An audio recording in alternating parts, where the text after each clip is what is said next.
дроппер дегеніміз әдетте негізінен біздің Қазақстанның азаматтары әлеуметтік аз қамтылған топтан шығады. Студенттер, университеттер мен колледждердің зейнеткерлер және тұрақты табысы жоқ адамдар.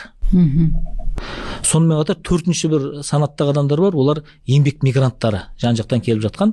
Өйткені олар да бізде Қазақстаннан есеп шот ашып, барлық банктан жаңағы карточка ала алады.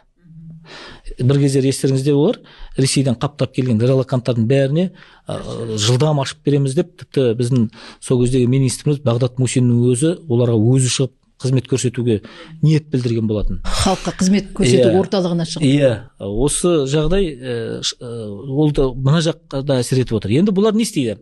Мына шетелде отырып алып, жаңағы қылмыскерлер түпкі мына барлық табысты табатын ақша баратын. Олар осы әрбір азаматқа барады да азғантай ақша беріп, сенің шотың арқылы мынадай ақшаны өткіземіз дейді. Ол үшін карточканы бұл өзіне рәсімдейді де, оны адамның қолына беріп қояды. Немесе есеп шотын, ашқан есеп шотының бүкіл паролі, басқасын бәрін соның қолына беріп қояды. Ана жақта отырған адам ақшаны аударады да, бұған сол үшін азғантай ғана тиын тебенін тастап кетеді. Аналар соны місе тұтып, бізді әбден шығынға түсіріп отыр. Дроппер дегеніміз осы азаматтар. Бұлар шетелдіктердің алдында өзінің қандастарын, өзінің бауырларын тонауға көмектесіп жатқандығын, соған себепкер болып жатқандығын сезінбеуі де мүмкін. Өздері де түсінбейді. Өздері де түсінбейді. Үлкен схеманың ішінде отырған бір механизм. Осы бірақ маңызды механизм. Өте маңызды. Өйткені бұл ақша алған бойда бірден олар өз шотына аудара алмайды. Олар жаңағыдай қылмыстың ізін жасыру мақсатында бір-біріне сапырылыстырып ауыстырады. Қазір байқайсыздар ма, мынау Каспий банк бар, енді банк жүйесі бізде жақсы дамыды, жақсы жақтарда бар, бірақ кез келген нәрсенің бір көлеңкелі тұстары да болады. Қазір бір-бірімізге сапырылыстырып ақша аудара береміз ғой.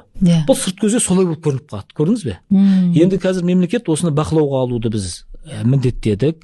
Және егер осыны сен ақшаға біреудің қылмысын жасыру үшін, алаяққа көмектесу үшін, алаяқтық қылмысына жәрдемдесу мақсатында жүзеге асырған үшін біз қылмыстық жауапкершілігі енгіздік.